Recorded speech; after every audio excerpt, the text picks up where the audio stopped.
Greetings world, we are Anonymous.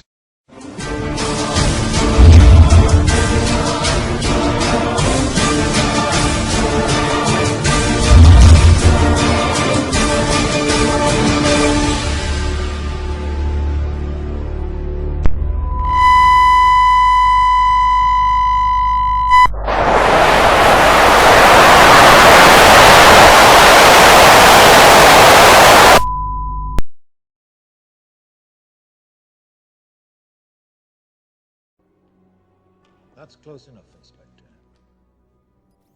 We are consciousness. All that is, has been, and ever will be.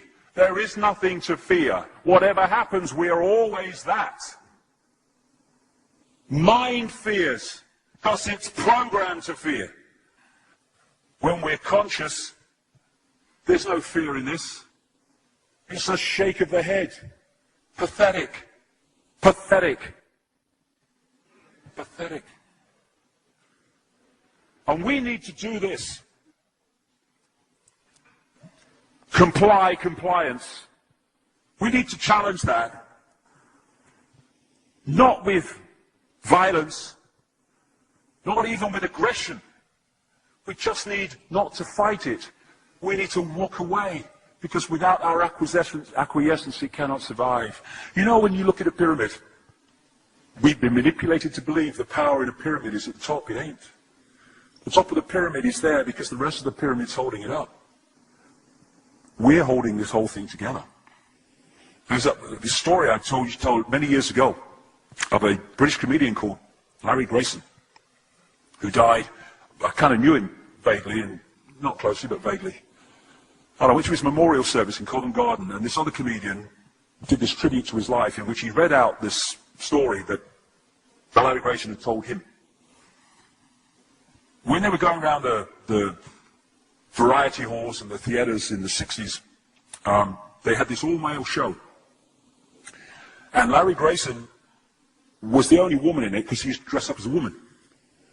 And he said that the end of the show, the last scene, all the sailors, all the men came on dressed as sailors, and they were singing Rule Britannia. You know, Rule Britannia, Britannia rules the waves. Oh, I'm very pleased for you. Okay? And as it built up, Larry Grayson would come on dressed as Britannia with the helmet and the shield, and he would be manhandled up the side of this pyramid to the top for the big finish. A cough. And this cough got worse and worse and worse, to the point where the sailor couldn't stay in the pyramid anymore and stepped out of it. Larry Grayson, symbolic of this elite at the peak of the pyramid, ended up in the second row. Para impulsar la economía nacional, el gobierno pone en marcha una serie de medidas. El ministro Arrese resume las claves en su discurso de apertura del tercer Consejo Sindical. El ministro secretario general del movimiento pronuncia un discurso. La fórmula que inventa el capitalismo es bien sencilla. Tú pones un trabajo, yo te doy un jornal y en paz. Con esta sencilla fórmula, que no es otra que la terrible injusticia de la compraventa del trabajo, el capitalismo intenta justificar su afirmación de que el capital es el único que produce y que el obrero no es más que un elemento secundario de la producción, que vende su trabajo como otros venden las materias primas y los útiles de labor. Y cree el capitalismo que de la misma manera que el vendedor de esas máquinas y de esos útiles, una vez recibido su precio, no se queda con derecho alguno a lo que con ella se produzca, así el obrero, vendedor de su trabajo, una vez recibido su salario, no se puede reservar ningún derecho a lo producido con él y debe quedar, por lo tanto, al margen de todo beneficio producido. Como veis, fue el capitalismo el que creó el problema social, al creer que la producción es solamente un problema financiero y que los problemas financieros no tienen nada que ver con los problemas humanos. Y este tremendo error materialista fue el que nos trajo esos dos males que jamás podremos esquivar si no empezamos por renunciar a seguir interpretando la economía con mentalidad capitalista. And the elite, the power center, had done nothing to bring about this. One sailor, the bottom of the pyramid, had got a cough. And the whole thing collapsed. And I listened to that and I thought, my God, yes, that's it. We, the powerless people, are holding the powerful people up there, and they know that. They're terrified of us realizing that. Do you remember that movie, animated movie, A Bug's Life? A Bug's Life with the grasshoppers? And what happened was there was these ants, an ant island as they called it, and these grasshoppers used to come every year and take all the food. And the ants had to spend a whole year gathering the food together for the grasshoppers because they were terrified of the grasshoppers. There weren't many of these grasshoppers. And one day, they're in their winter quarters in a tree, these grasshoppers, and they've got all the food they need. And someone suggested among the rank and file grasshoppers that they didn't need to go to Ant Island this year because they had all the food they needed. And then out came the leader of the grasshoppers to tell them the facts of life, and the few are going to control the many. It's a wonderful speech. If you ever can see that movie, A Bug's Life, I do recommend it. And he said, basically, they outnumber us 100 to 1. And if ever they figure that out, there goes our way of life. So we have to keep the pressure on, basically. We have to keep them working, so they don't figure out where the real power is. And that's why this network of manipulation works so hard to keep us in these states. Like I said earlier, what are people leaving foreclosed homes for, foreclosed by banks that have caused the unemployment that lead to them having to leave their homes? Stay there, refuse to leave, make it difficult for them. Expose them for what they are.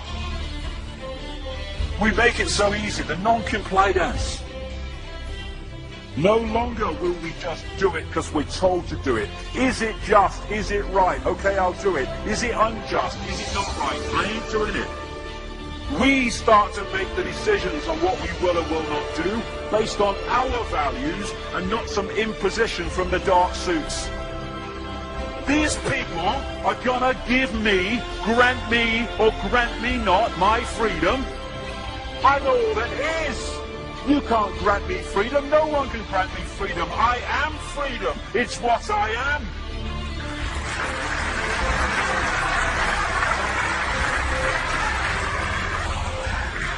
The big question, what would consciousness do? What would consciousness do in this situation? And when we ask that question, it really just changed the way we see the world. Not what would I do, mind, a little frightened. What would consciousness do? You know, this is a great line. If it's not right, don't do it. If it's not true, don't say it. And what would transform this world overnight is if we started doing what we knew to be right in the situations we face, instead of what we think is right for us in the moment. Not what are the consequences for me, or what's the best thing for me, how do I get the best deal out of this? What is right? What is just in this situation? If we started making decisions based on that, the world would transform overnight. These are very simple things. If we want a world of peace, then we need to be peaceful. We don't need to fight for it. We just need to be peaceful, and we'll bring that about.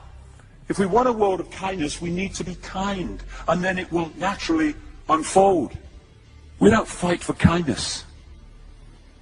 As Martin Luther King said, it's a wonderful saying, piece of oratory. Cowardice asks the question, is it safe? Expediency asks the question, is it politic? Vanity asks the question, is it popular? But consciousness asks the question, is it right? And there comes a time when one must take a position that is neither safe, nor politic, nor popular, but one must take it because it is right. And when enough of us do that, what is right will manifest by definition. And we're in this position now where this vibrational change, this energetic change is taking place, where we can start cracking these eggshells, where we can start becoming the full magnitude of who we are, where we can be consciousness in the now, using mind to experience this reality instead of being governed by it, turning the key to let consciousness in. We're being offered this opportunity now. No longer can we say we didn't realize who we are, we didn't know we could do that. I was kind of waking up one day, and I saw this earth imprisoned, and I saw this big lock and a key going in and being turned. I went on the internet just very shortly afterwards, I was looking for a picture, not this one, and that's what I saw. The picture I'd just seen in my half kind of sleep. And that's what we're being offered the chance to do now, to turn the master key called becoming conscious that will bring an end to this. It's being given to us, we just need to take it. And to take it, we need to say enough. Enough of being enslaved by these people, enough of being enslaved by our manipulated ignorance, enough of being enslaved by the fear of being who we are.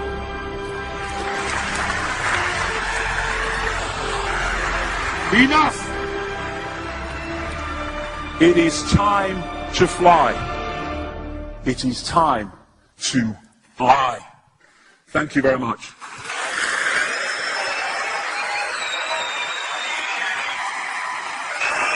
Thank you. Thank you very much. Thank you. Thank you. Thank you.